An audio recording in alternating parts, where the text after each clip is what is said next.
¿Empezamos? Bueno, bienvenidos a todas y todas, a todos y todas las que nos están escuchando. Vamos a continuar con este ciclo de conversación que está realizando el movimiento. Bueno, queremos mostrar un poco lo que es la realidad de los países de América Latina y del Caribe frente a esta pandemia desde nuestra perspectiva de la salud colectiva. Para eso, hoy vamos a hablar de Uruguay. Mariana y yo somos uruguayas. Le doy la bienvenida a Mariana, que es licenciada en Salud Colectiva por la Universidad Federal de Integración Latinoamericana. Bienvenida, Mari. Hola, ¿qué tal? Buenas tardes a todas y todos.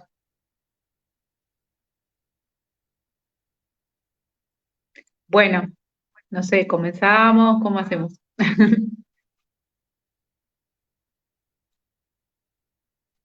Quedó un poquito, a ver, quedó trancado. Lore, ¿Me sí, escuchás? te escucho. Sí, ahora sí te escucho. Bueno, se escuchó la parte que te di la bienvenida para que vamos a empezar a hablar de Uruguay. Bueno, nuestra propuesta era empezar con la situación epidemiológica de Uruguay, y para eso vamos a mostrar algunos datos. Mari, si querés empezar a hablar de eso. Un segundito, vamos a compartir pantalla. ¿Está viendo? Sí, se ve. Bien, bueno, un poco la idea hoy era contar un poco primero, dividir este conversatorio en dos partes, una parte que tenga que un poquito más los datos epidemiológicos y bueno, en qué estamos parados, cómo estamos parados hoy en Uruguay, y por otra parte hacer una crítica que tenga que ver más con una perspectiva de la salud colectiva, con los puntos críticos en la gestión de la pandemia, los puntos críticos que ha tenido el gobierno vigente en la gestión de la pandemia. No sé si se puede ver bien, pero llevamos 37.178 test aplicados. Es un número bastante alto, sobre todo para una población como la que tenemos nosotros, que somos 3.200.000 habitantes, no muchos. Y estos números son desde el 13 de marzo, que es cuando el gobierno y el presidente de la República decretan la emergencia sanitaria. Nosotros desde el 13 de marzo continuamos en el mismo estado con respecto a la alerta, ¿no? Nunca hemos tenido cuarentena total en ningún punto del territorio nacional. Sí, la emergencia sanitaria ha implicado cierre total de instituciones públicas en una primera instancia, que ya se han ido restableciendo los servicios. El tema de los test, por ejemplo, de los test diagnósticos que ha habido, sí, a ver, un minuto, porque yo soy madre y ha venido mi hijo, un segundito, a ver, bueno, la vida real de las madres. Y voy a amamantar en todo esto. Lore, si me podés cubrir un cachito.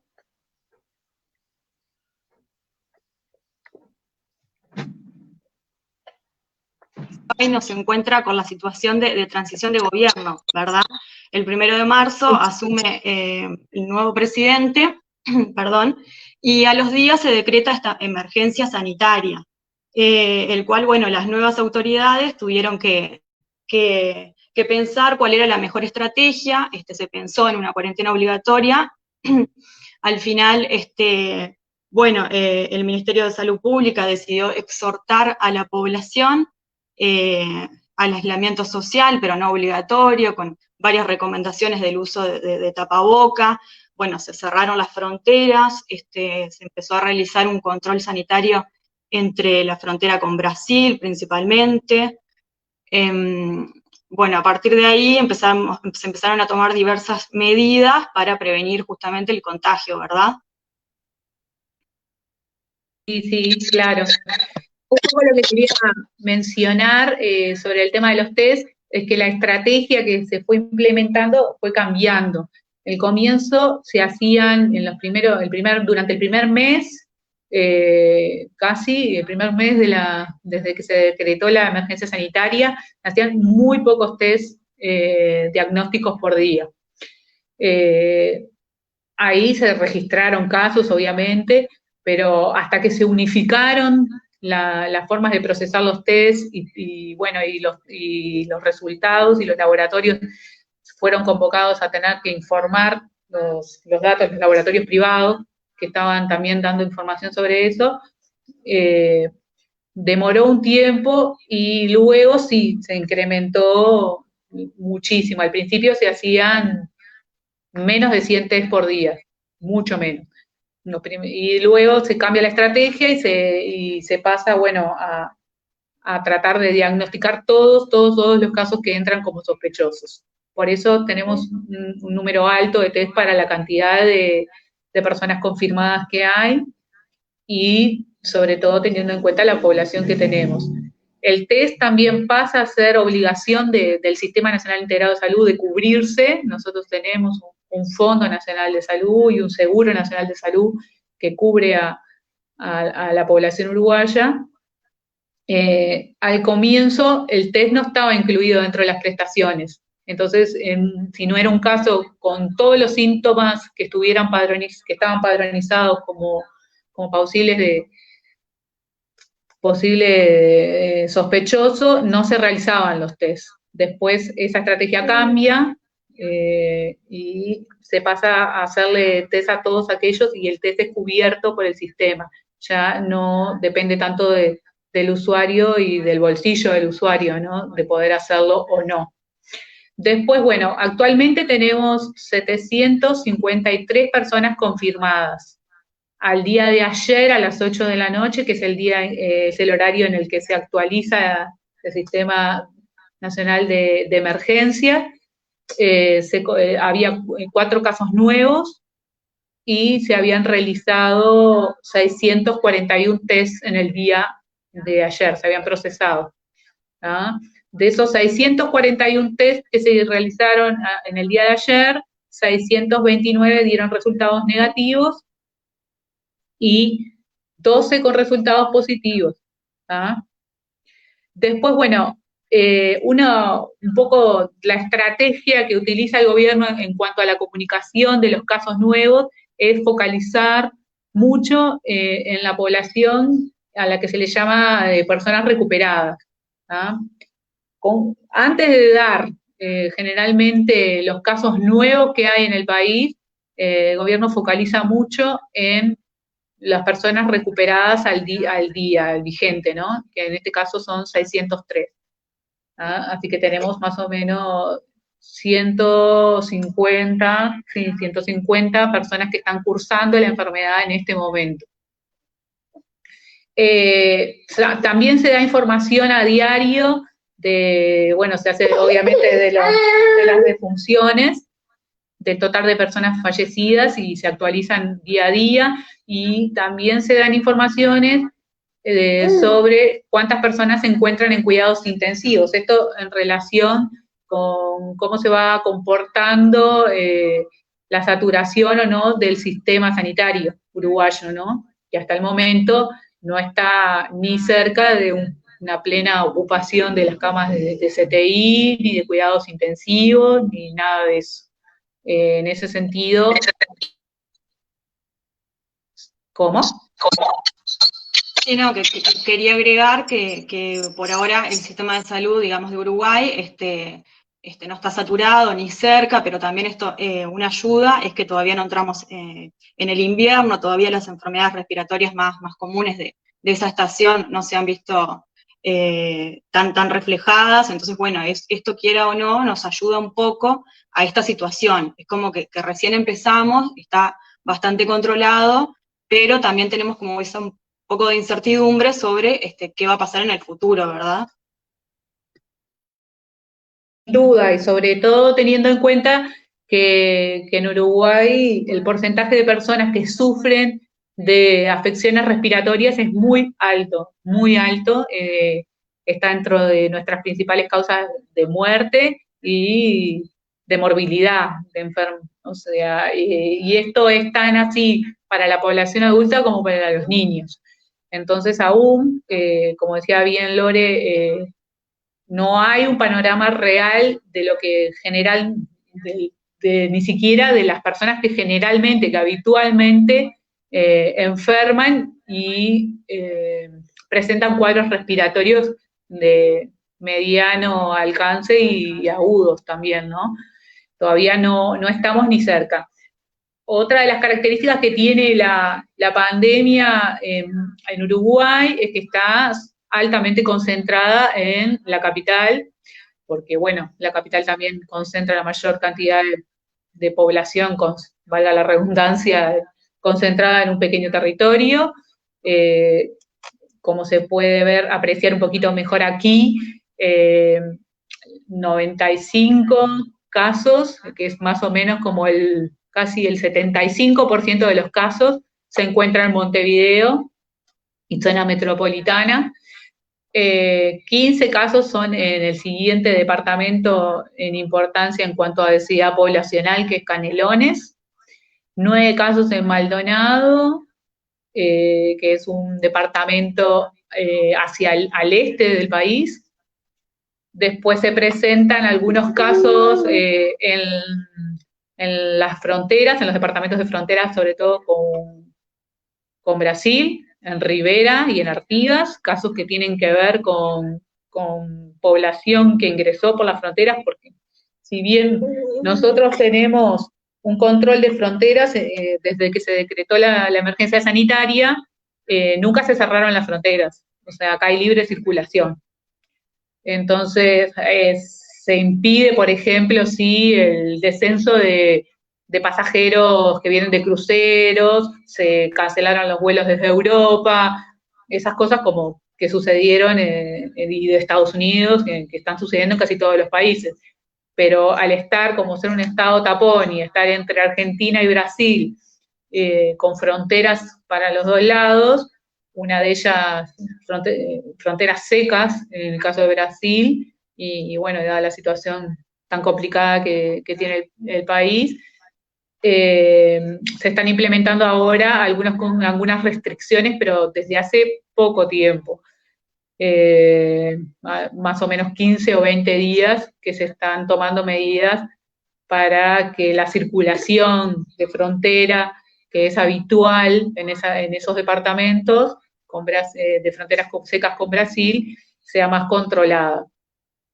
Pero no hay medidas de cierre ni de impedimento que, por ejemplo, trabajadores que viven en el Brasil y trabajan en Uruguay pueden transitar libremente, y eso trae serios problemas. La población está muy preocupada, los sistemas sanitarios locales están muy preocupados, porque en definitiva ha habido casos confirmados, por ejemplo, cuando se dio la reapertura del sector económico de la construcción, que estuvo parado durante el primer mes de la pandemia, y luego se los intimó a volver a sus actividades. Se comprobó que habían ingresado contingentes de trabajadores brasileños por las fronteras que venían a trabajar acá a Uruguay, dentro de ellos venían 4 personas contagiadas. Y ahí se produjo un brote en una región que no tenía casos.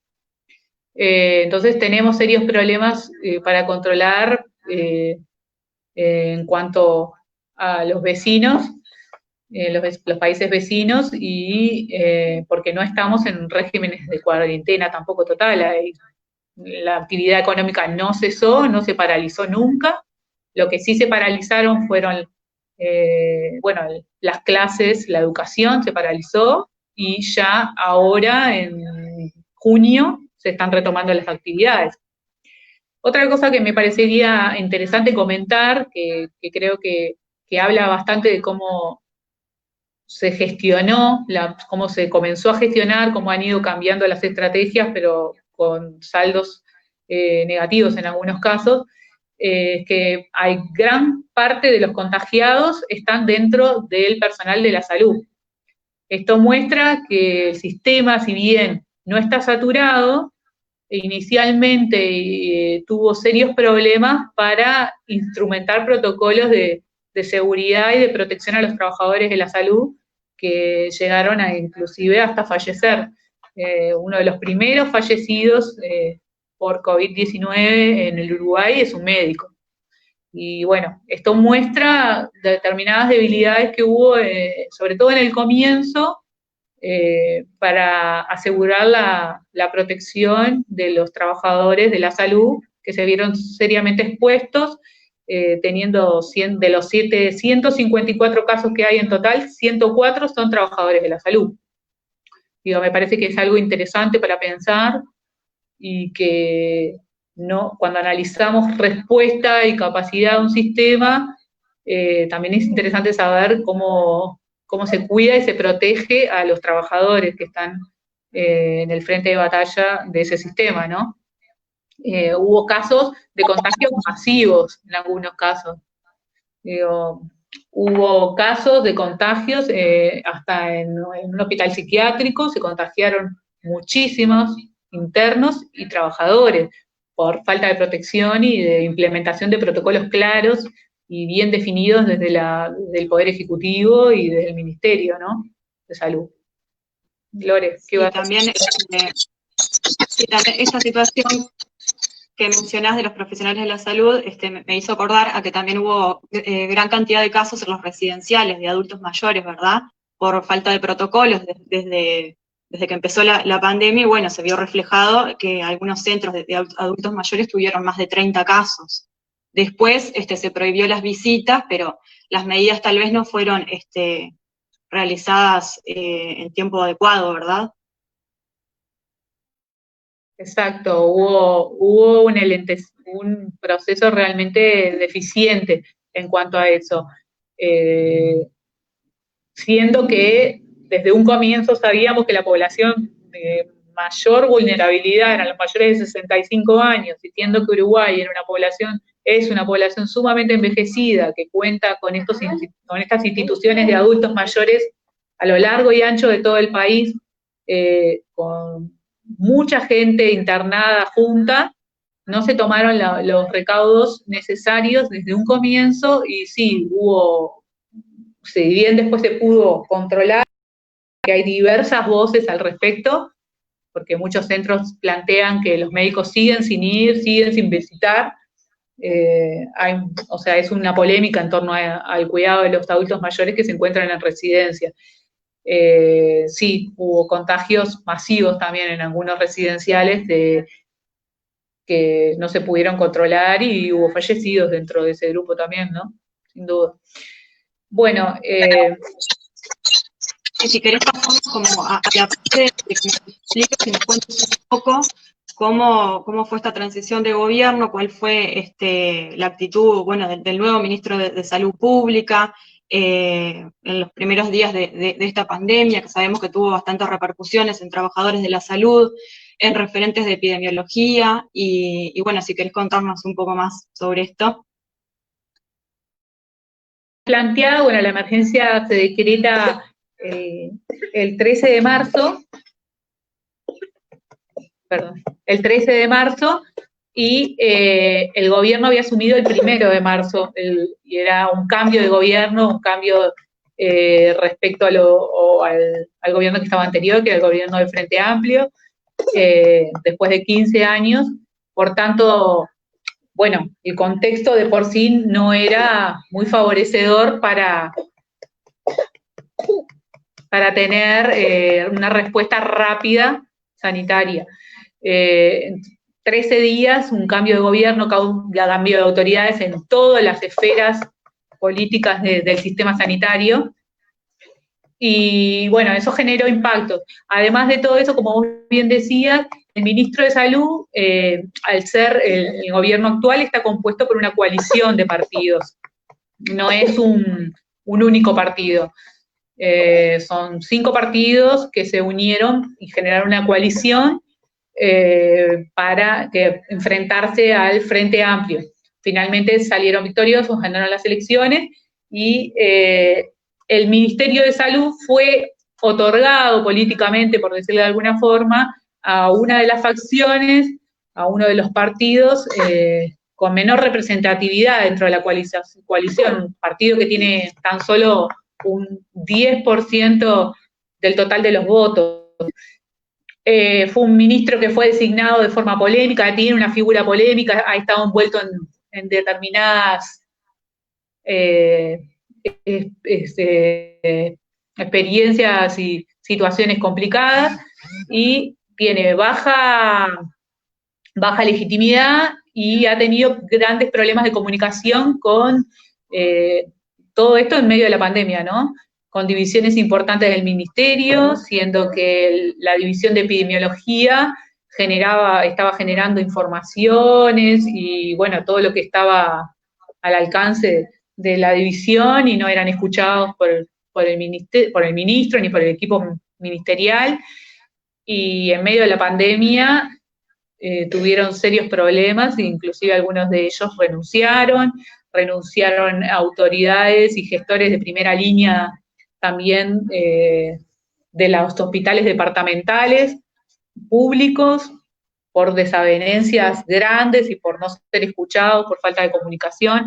Entonces, ha sido una gestión, y viene siendo una gestión complicada, con el hito a favor de que no tenemos una explosión en casos aún, pero no es que todo lo que brilla es oro, hay bastante complicación en varias áreas. Después hay un deterioro muy grande en el mercado de trabajo. Uruguay entró en una recesión económica ya hace un tiempo, como muchos de los países de la región. Acopasando a esto, bueno, hay un cambio de orientación en la política económica del Uruguay, con la salida del Frente Amplio, y es clara y evidente.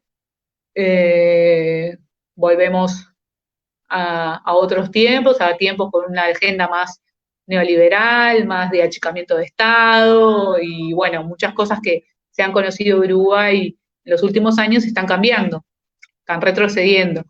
Sí, justamente, bueno, esto nos permite una discusión sobre el rol del Estado, ¿verdad? El rol del Estado, que si bien si uno investiga y puede ver todo el paquete de medidas que se incorporaron y muchas cosas atinadas, hay muchas cosas que están en franca discusión.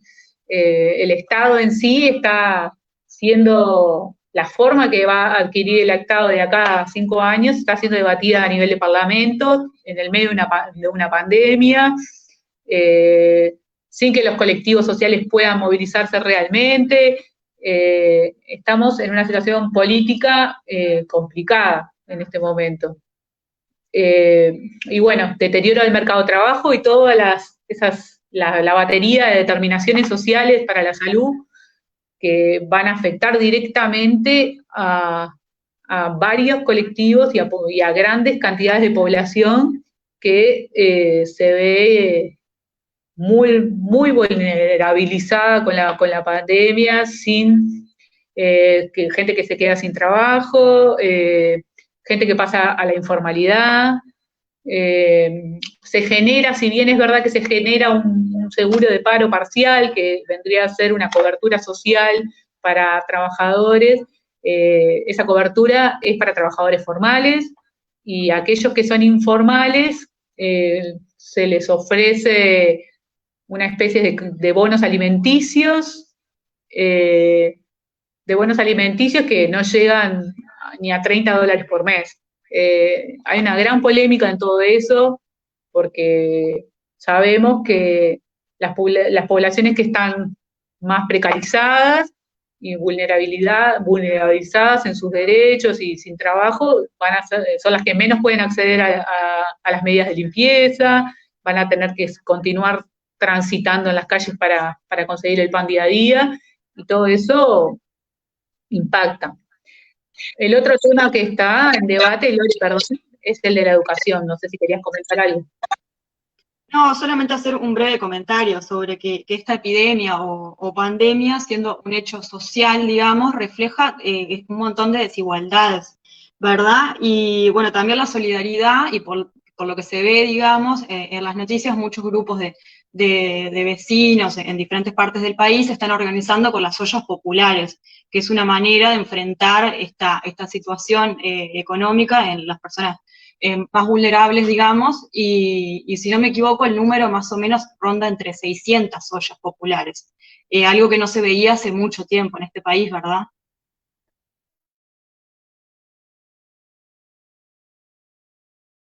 Grandes críticas que se le hace a la gestión de esta pandemia y al gobierno es que se han tomado medidas para proteger los sectores productivos, se han generado impuestos para los trabajadores públicos, es algo en materia de impuestos para generar un fondo para la prevención para el combate de la pandemia, pero a los grandes empresarios y el gran capital no ha sido grabado.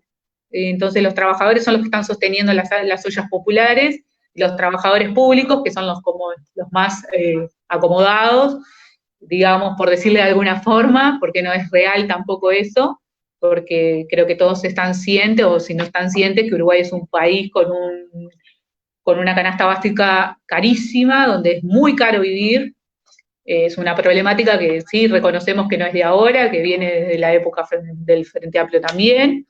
Y, y nada, pero no es fácil también el abordaje que se está haciendo, ¿no? Es un cambio de orientación.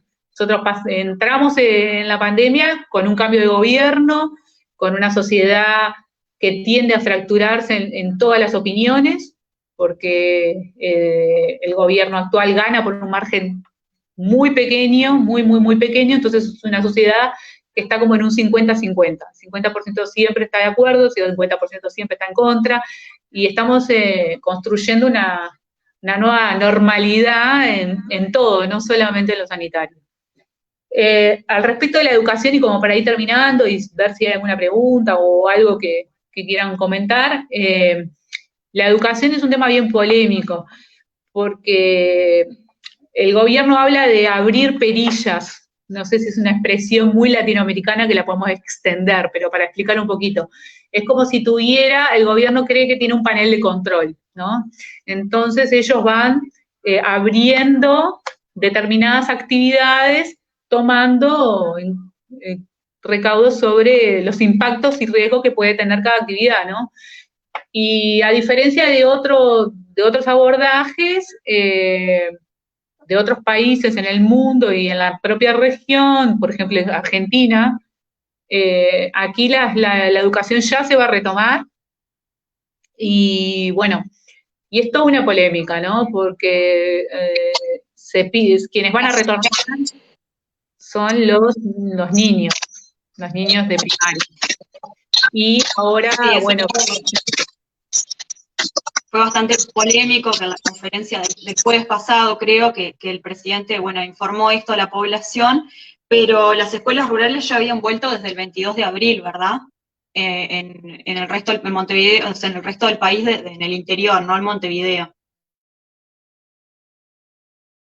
Sí, las escuelas rurales también fue de una gran polémica. Si bien los defensores de esta vuelta a la educación presencial, ¿no? Porque en realidad las clases nunca se detuvieron. Yo soy docente en la universidad, soy docente por mi título en la licenciatura de salud colectiva y en la educación media por mis estudios en ciencia política. Y en realidad nunca detuvimos, la marcha no se detuvo, y no se detuvo porque este país estaba altamente informatizado y gracias a lo que se conoce como el Plan Ceibal, que fue el plan ese que lanzó Venezuela y que nos ayudó a implementar tan exitosamente, que es una computadora a un niño, que empezó con el comienzo de los gobiernos del Frente Amplio, allá por el 2005, que se pretendía, bueno, hacer una extensión a lo largo y a lo ancho del país, que cada niño pudiera contar con su computadora y acceso. Pero bueno, somos América Latina, siempre somos dependencia, y avanzamos un montón, pero tenemos graves problemas de conectividad. Hoy por hoy el sistema registra alrededor de unos 70.000 niños que no están siendo contactados, y que, bueno, ellos alegan que no se puede perder un año, el gobierno alega que no se puede perder un año, los grupos de madre y la sociedad organizada tienen sus opiniones al respecto, no todo el mundo está de acuerdo con esto. El regreso es voluntario a las clases presenciales en junio, pero en forma gradual, pero nadie sabe muy bien cómo va a ser. Se va a dar el retorno de los funcionarios a partir de la semana que viene y ahí supuestamente se van a ir afinando los detalles. Pero los funcionarios de la educación no fueron consultados. O sea que es una decisión bastante vertical, unilateral del Poder Ejecutivo y de la coalición gobernante, y bueno, hay grandes molestias porque se entiende que las decisiones que se toman intersectorialmente, teniendo en cuenta a todos los actores, no solamente a los políticos, sino que a los trabajadores, a los gremios, los sindicatos, bueno, a toda la sociedad organizada, se podría dar mejor resultados y llegar a procesos de negociación más interesantes. Pero no se está dando de esa forma, está siendo bastante vertical. Y bueno, vamos a ver. Es la población infantil y adolescente, ¿no? La que está entre medio, ni más ni menos. Las universidades no van a poder. Sí, y es muy difícil pedir a niños y niñas que un distanciamiento social dentro de una aula de clases, ¿verdad? También está, bueno, la discusión de que si los padres van a mandar a sus hijos o no, y todo esto. Bueno, y también con lo que mencionabas del plan Ceibal, de que cada niño pueda tener una computadora, gracias a que acceden a una plataforma. También la universidad creó una beca laptop, me parece que se llamaba, que porque las aulas están continuando online, digamos, para que cada estudiante, que si tuvieran alguna dificultad, pudieran acceder a una computadora.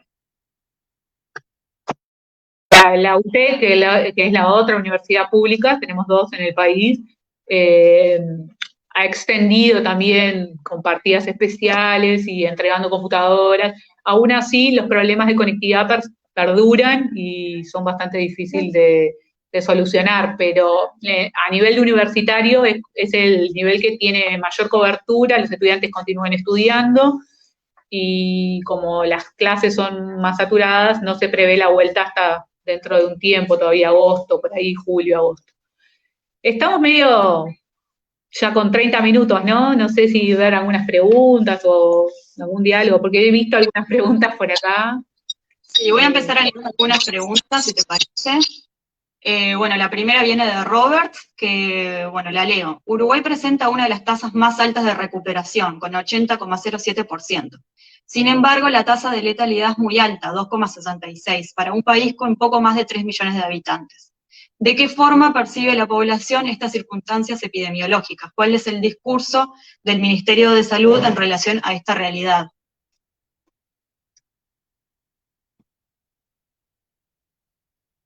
Pero el discurso un poco, justo ayer estaba viendo a uno de los infectólogos que están dentro del grupo asesor, que pertenece al grupo asesor del Ejecutivo, ¿no? Y del sistema de emergencia, y él planteaba que la tasa de letalidad en Argentina y en Brasil, en Argentina está cerca del 4% y en Brasil en torno al 6%, entonces como que minimizaban un poco el número, que es alto, por supuesto que es alto, y traían a reflexión un poco, juegan un poco con la información epidemiológica que la población a veces no puede leerla también, no la lee como nosotros, como en la charla que estamos teniendo nosotros, que estamos formados en el área.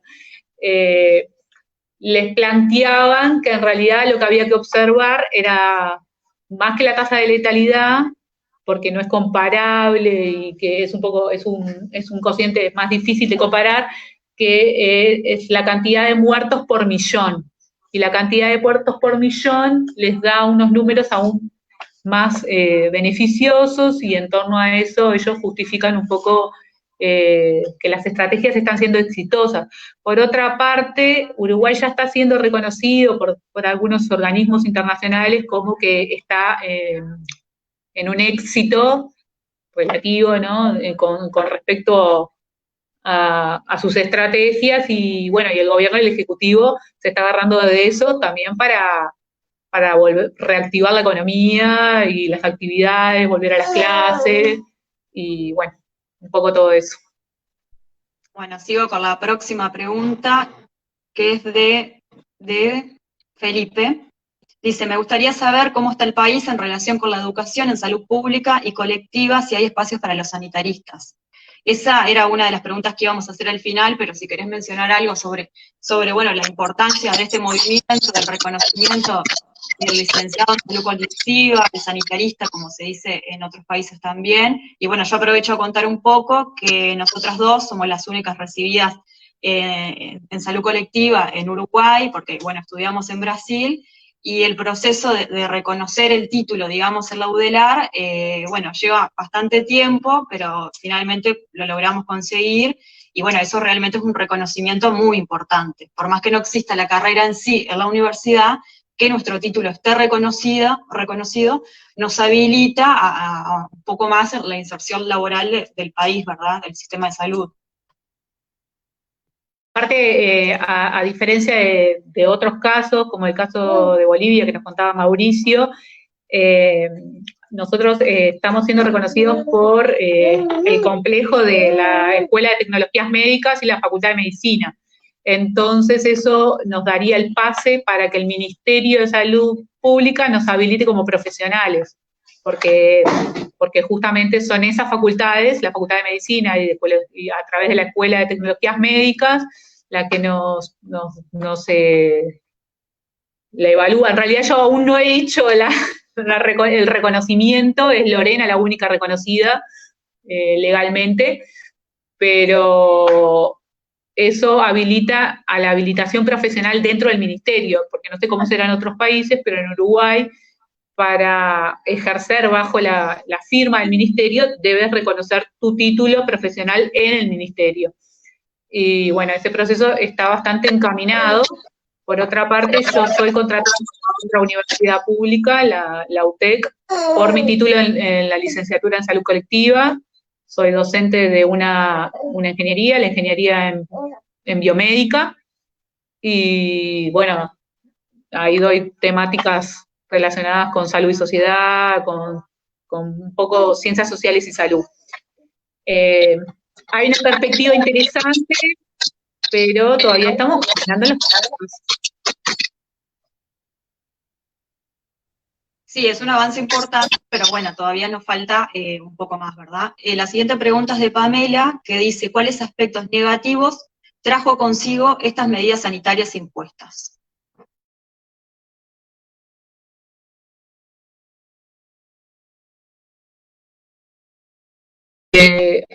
Las medidas sanitarias, por ejemplo, cuando se impedía que los trabajadores o se exhortaba el tema por ejemplo, del confinamiento en Uruguay, al no ser una cuarentena obligatoria, generó mucha polémica, porque si bien había trabajadores que podían teletrabajar o hacer sus actividades sin tener que desplazarse y moverse de sus casas, la gran mayoría de la población no podía hacerlo.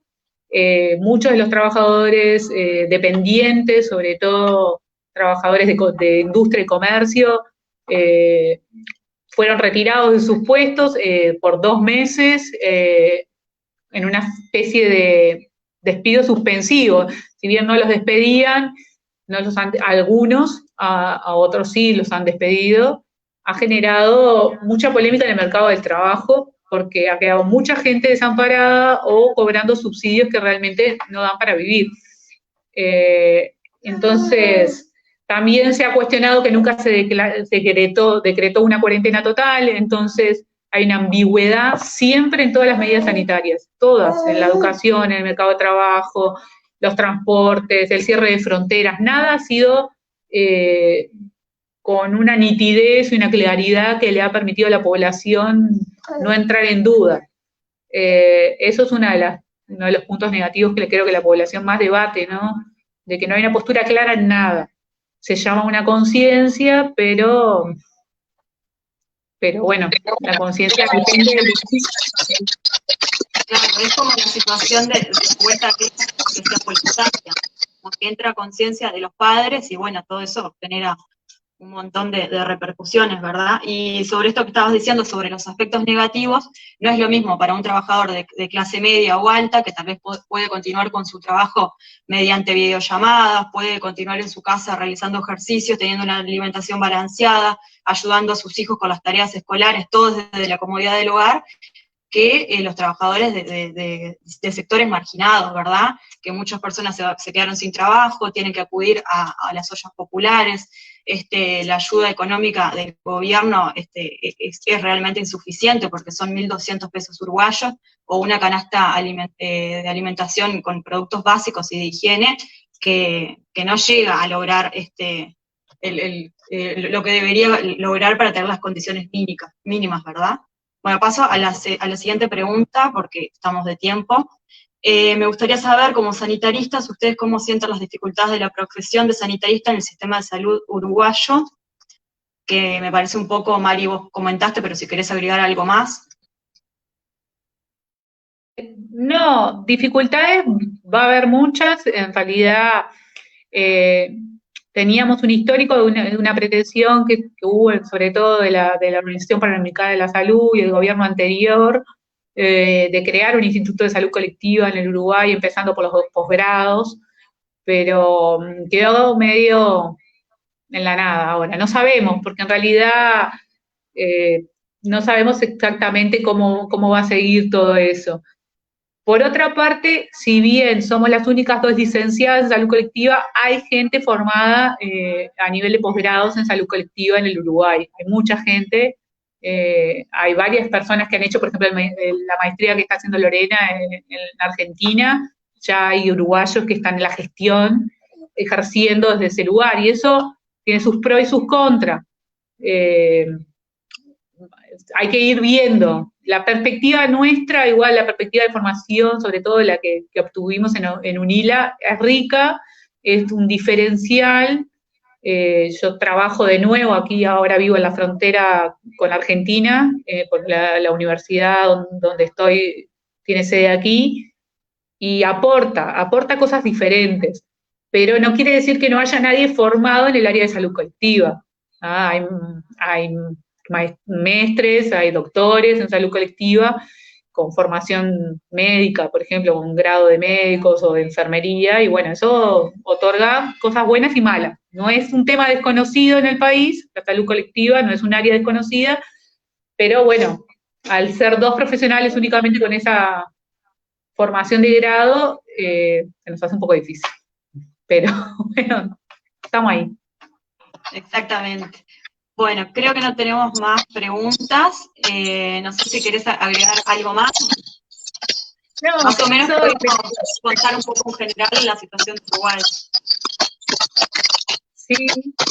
Una última cosa que quería comentar, que no me quiero olvidar de eso, para cerrar, es que estamos con una emergencia en cuanto a violencia de género, y que sí me gustaría dejarlo claro, si bien no es tanto mi palo, si soy militante de género, pero no estudio como estudia Lore, quería comentarlo nada más, porque estamos en alerta por muchísimas muertas por violencia de género, y realmente esto está siendo invisibilizado, el gobierno no presta atención, lo tiene como un tema de agenda menor, y la pandemia ha aumentado sensiblemente los casos de violencia y de muerte de mujeres en manos de este Estado patriarcal.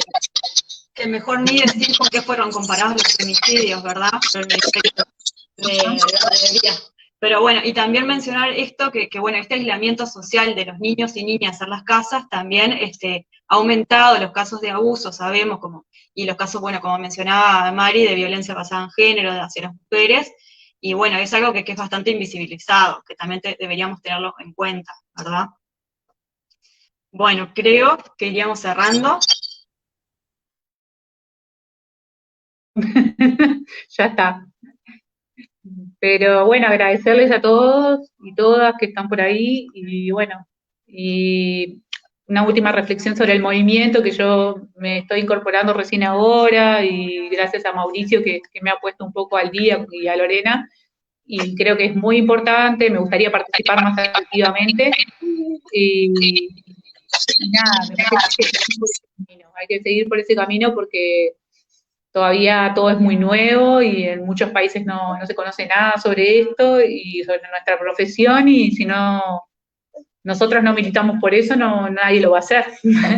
Así que celebro y me gustaría participar más activamente. Así que muchas gracias a todos. Gracias por la invitación. Bueno, gracias a vos y muchas gracias a todos los que nos están escuchando, nos están viendo, así que nos vemos en el próximo encuentro con otro país diferente.